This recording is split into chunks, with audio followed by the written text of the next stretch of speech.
Hey guys, we're back. In this video, we're going to talk about sweeteners. Yeah. Sugar. Sugar substitute. Yeah, so there's a couple things that you should know. Let's start with molasses, okay? Molasses is basically the waste product from white sugar. They take sugar cane, they take all the vitamins out, and they put it into molasses. But this is where all the nutrition is. You have minerals, vitamins.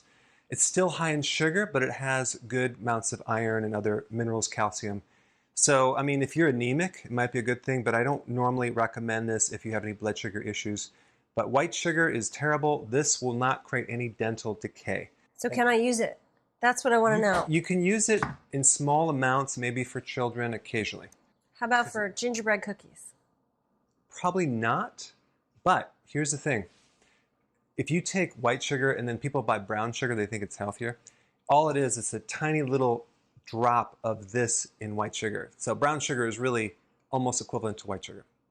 Especially sugar, like raw sugar cane, it's the same deal. So what if I had one of these other sugars and I added a little bit of molasses to it to make it molassesy? If it's just a small amount, I think it'll be okay, but don't go crazy.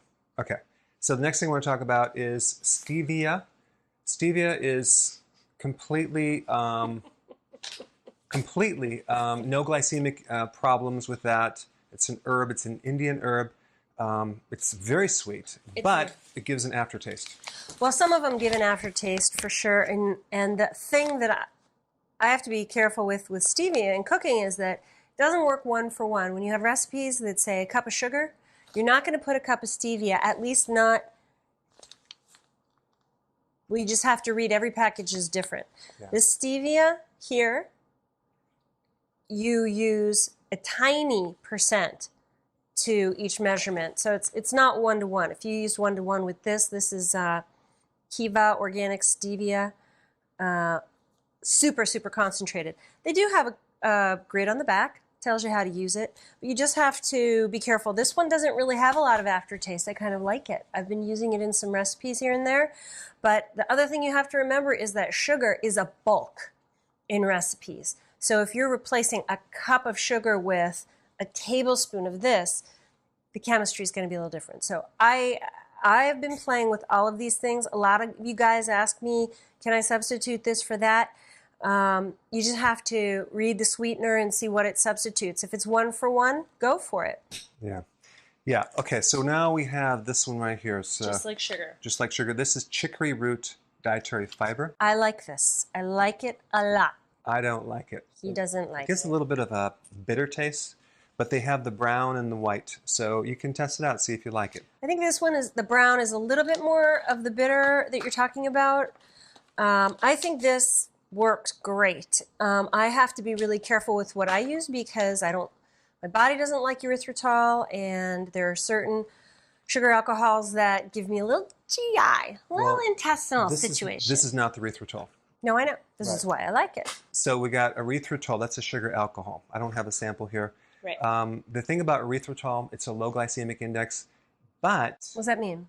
It doesn't affect the blood sugars very much, but it can create some digestive bloating occasionally, or diarrhea. Now, xylitol is another sugar alcohol. I like xylitol the best because it tastes almost identical to sugar. Yeah. Again, it can mess up your digestive system if you have too much. It's very, very toxic to dogs.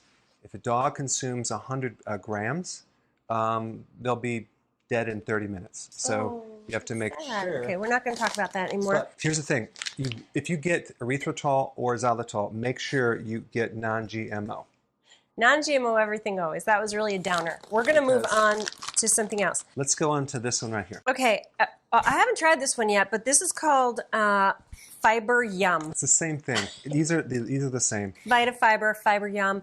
I'm really happy about this because when you're making recipes and it's calls for something liquid, like a lot of these paleo and sugar-free recipes have what's it called?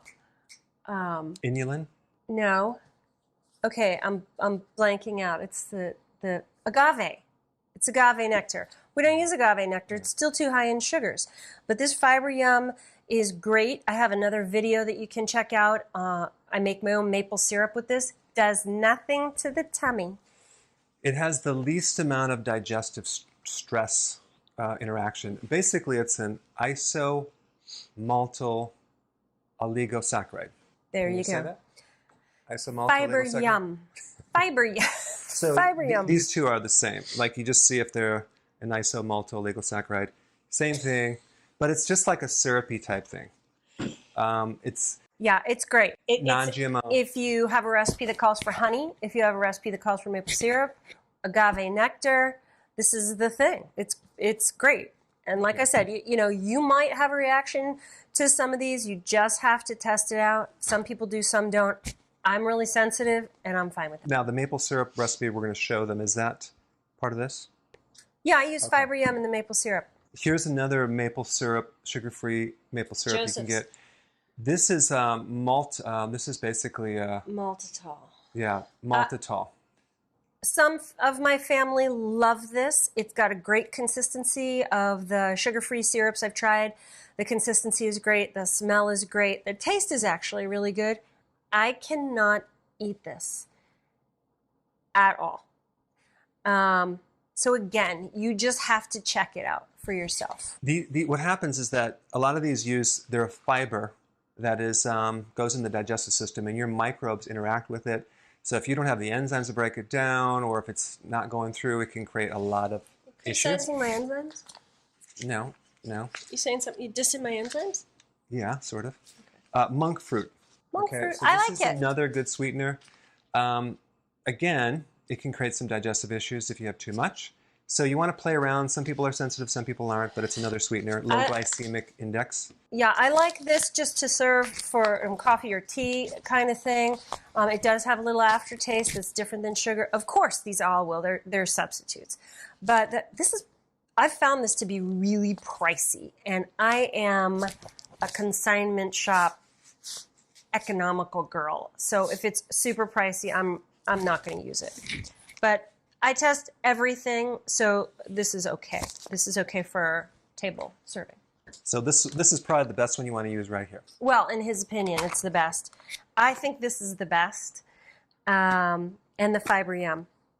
So there you go. You guys had a lot of questions about what can you substitute, what can you use, and I'm always answering saying you just have to check it out, and definitely read the ingredients if you're using a stevia product to see how much you need to measure, but you should play with it. Yeah. And put your comments below. Yeah. Thanks.